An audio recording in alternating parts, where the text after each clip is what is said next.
নমস্কাৰ আজিৰ দিনটো অনুষ্ঠানলৈ আপোনাক আদৰণি জনাইছো আজি শনিবাৰ 2025 চনৰ ছেপ্টেম্বৰ মাহৰ 27 তাৰিখ ৰাষ্ট্ৰীয় দিনপঞ্জী অনুসৰি 1947 শকৰ 5 আহিন অসমীয়া লেখেৰে আহিনৰ 10 দিন শুক্লা পঞ্চমী তিথি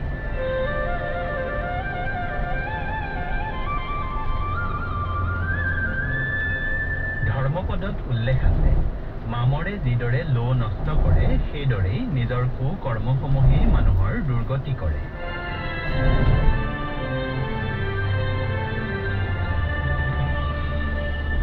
শাস্ত্ৰীয় সংগীতজ্ঞ কণ্ঠশিল্পী আকাশবাণীৰ প্ৰাক্তন কেন্দ্ৰ সঞ্চালক বীৰেন্দ্ৰ কুমাৰ ফুকনৰ জন্ম হৈছিল 1922 চনৰ আজিৰ দিনটোতে ডিব্ৰুগড়ত তেওঁ কলকাতাৰ সেন্ট জেভিয়াৰ্ছ কলেজৰ পৰা আইএ পাছ কৰি লক্ষ্ণৌলৈ যায় আৰু তাত মৰিছ কলেজ অফ মিউজিকত সংগীতৰ শিক্ষা গ্ৰহণ কৰে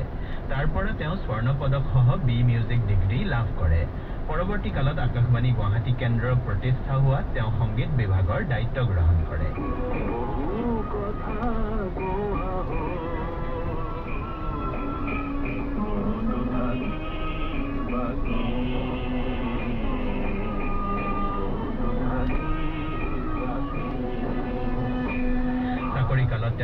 কুকুৰা সব এৰি দিয়ে মানে এইটো ৰাস্তাত সেৱা আগবঢ়াই সব ৰাস্তাতে থাকে কুকুৰা সব এৰি দিছে ডিব্ৰুগড় কেন্দ্ৰৰ সঞ্চালক হিচাপে যোগদান কৰে পাছত তেওঁ আকাশবাণী গুৱাহাটী কেন্দ্ৰৰ সঞ্চালক হিচাপেও সেৱা আগবঢ়াই তাৰ পৰাই অৱসৰ গ্ৰহণ কৰে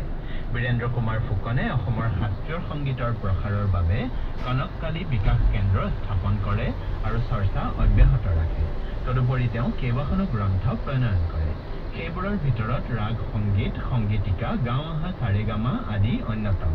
অনাতাঁৰ কেন্দ্ৰৰ বিষয়া সংগীতজ্ঞ বীৰেন্দ্ৰ কুমাৰ ফুকনৰ মৃত্যু হয় 1992 চনৰ 22 নৱেম্বৰ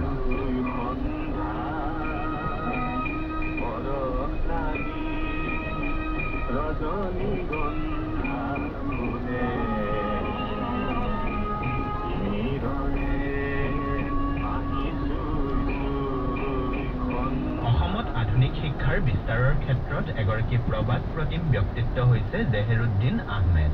তেওঁৰ জন্ম হৈছিল 1886 চনৰ 16 জুনত তেওঁ যোৰহাট চৰকাৰী উচ্চতৰ মাধ্যমিক আৰু বহুমুখী বিদ্যালয়ত শিক্ষকতা কৰিছিল আৰু তাৰ প্ৰধান শিক্ষক হিচাপেও কাৰ্যনিৰ্বাহ কৰিছিল সেই সময়ছোৱাতে তেওঁ ডেল্টন শিক্ষা পদ্ধতি প্ৰৱৰ্তন কৰিছিল আৰু বিদ্যালয়ত প্ৰৱৰ্তন কৰিছিল আহমেদ ডাঙৰীয়াই যোৰহাট মহাবিদ্যালয় বাল্য ভৱন আদি শিক্ষানুষ্ঠান অসম সাহিত্য সভাৰ প্ৰথম নিয়মাৱলী প্ৰস্তুত কৰোঁতেও তেওঁ গুৰুত্বপূৰ্ণ ভূমিকা পালন কৰিছিল আদৰ্শ শিক্ষাবিদ সমাজ সেৱক জেহেৰুদ্দিন আহমেদৰ মৃত্যু হয় 1973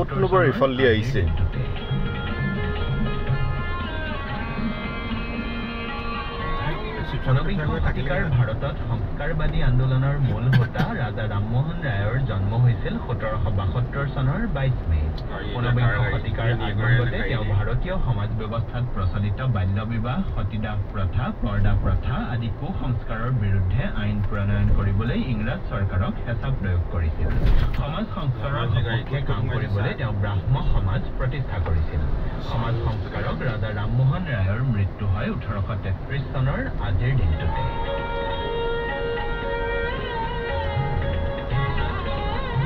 ভাৰতত পুথিভঁৰাল আন্দোলনৰ বাটকটীয়া এছ.আৰ. ৰংগনাথনৰ জন্ম হৈছিল 1892 চনৰ 12 আগষ্টত তেওঁ পুথিভঁৰালসমূহৰ গ্ৰন্থ সংৰক্ষণৰ ব্যৱস্থাটোত সংস্কাৰ আনি বিজ্ঞানসন্মত কেটেলগিঙৰ ব্যৱস্থা কৰিছিল সেইদৰে পুথিভঁৰাল বিজ্ঞানক এটা পাঠ্যক্ৰমৰ বিষয় হিচাপে প্ৰতিষ্ঠা কৰাৰ ক্ষেত্ৰত গুৰুত্বপূৰ্ণ ভূমিকা তেওঁ আগবঢ়াইছিল গণিতজ্ঞ হিচাপেও পৰিচিত এছ.আৰ. ৰংগনাথনৰ মৃত্যু হয় 1972 চনৰ আজিৰ দিনটোতে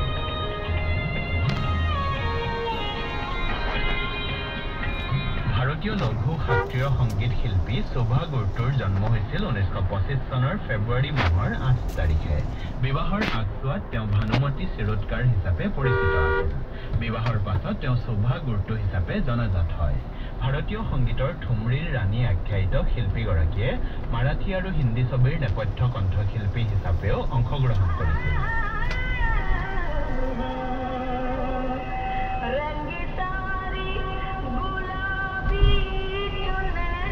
1987 চনত সংগীত নাটক অকাডেমী বঁটা আৰু 2002 চনৰ পদ্মভূষণ সন্মান লাভ কৰা শিল্পী শোভা গুৰুটোৰ মৃত্যু হয় 2004 চনৰ আজিৰ দিনটোতে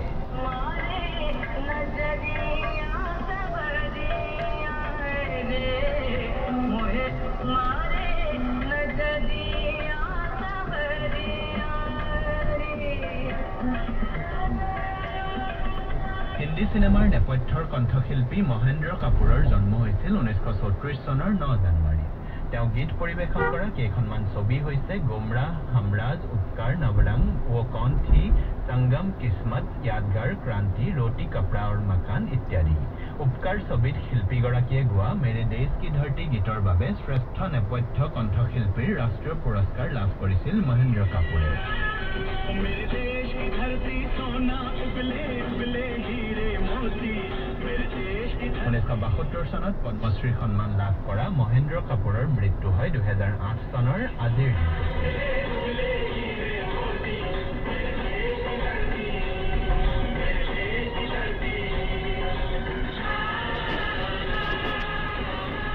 চলচ্চিত্ৰ পৰিচালক প্ৰযোজক য়শ চোপড়াৰ জন্ম হৈছিল 1932 চনৰ আজিৰ দিনটোতে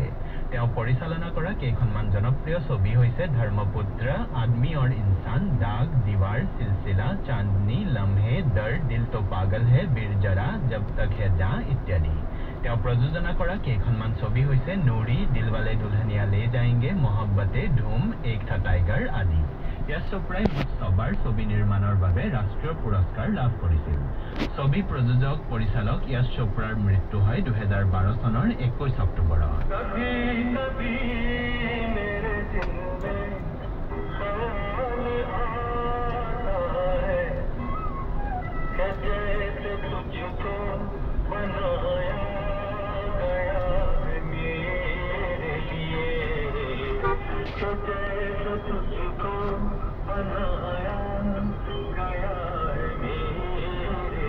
আজি বিশ্ব পৰ্যটন দিৱস এটা সমীক্ষাত কোৱা হৈছে যে বৰ্তমান বিশ্বত প্ৰতি 11 গৰাকী কৰ্মচাৰীৰ এগৰাকী কৰ্মচাৰী পৰ্যটন ক্ষেত্ৰৰ সৈতে জড়িত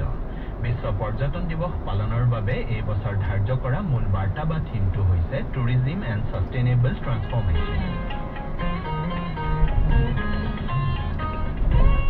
নোবেল বঁটাপ্ৰাপ্ত ইটালীৰ সাহিত্যিক গ্ৰেচিয়া ডেলেডাৰ জন্ম হৈছিল 1871 চনৰ আজিৰ দিনটোতে 1926 চনত তেওঁ দ্বিতীয়গৰাকী ইটালিয়ান হিচাপে সাহিত্যৰ নোবেল বঁটা লাভ কৰে বেলেগ পৃথিৱী আছিল 1971 চন মৃত্যু হয় 1937 গোটেই পৃথিৱীখন বেলেগ হৈ গ'ল আগতে ভাল লাগিছিল নাই নাই একদম গোটেই পৃথিৱীখনে চেঞ্জ হৈ গ'ল ছ'চিয়েল মিডিয়া ওলাই নহয়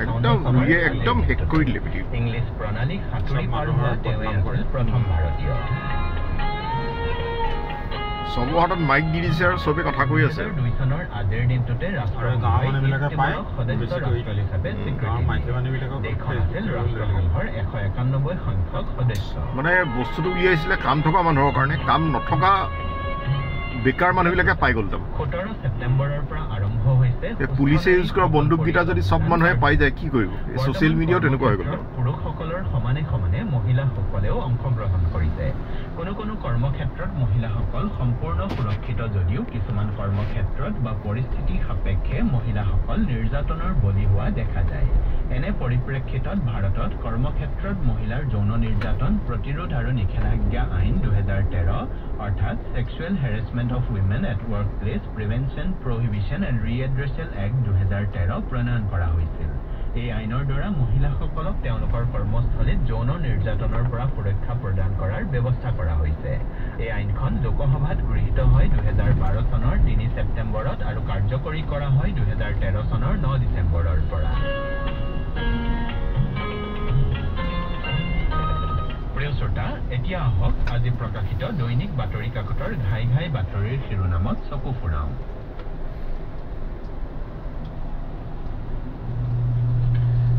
আজি আমাৰ হাতত পৰা কাকতসমূহে শিল্পী জুবিন গাৰ্গৰ মৃত্যুৰ পৰৱৰ্তী সময়ৰ ঘটনা প্ৰবাহৰ বিভিন্ন বাতৰিক গুৰুত্ব সহকাৰে প্ৰথম পৃষ্ঠাত প্ৰকাশ কৰিছে শিৰোনাম জুবিন গাৰ্গৰ মৃত্যুৰ 8 দিনৰ পিছতো চৰকাৰে ব্যৱস্থা নোলোৱাত ৰাজ্যজুৰি ক্ষোভ মমহিষা সমদলেৰে আছুৰ উত্তাল বিক্ষোভ সকলো দোষীৰ বিৰুদ্ধে কঠোৰ ব্যৱস্থা লোৱাৰ দাবী প্ৰতিবাদকাৰী CIDৰ অভিযান দ্বিতীয় দিনাও অব্যাহত শ্যামকানু মহন্তৰ অট্টালিকা আছিল 13 জন ব্যক্তিলৈ জাননী জাৰি হাজিৰ নহলে জাৰি হ'ব লুকআউট নটিছ এআইডিক এজাহাৰ দাখিল শিল্পী সমাজৰ ৰাজ্য চৰকাৰৰ উদ্যোগ 1 অক্টোবৰত যোৰহাটত অনুষ্ঠিত হ'ব জুবিন গাৰ্গৰ ৰাজহুৱা জুবিনে পালে আৰু এনে শিল্পী লাগি লাভ নাই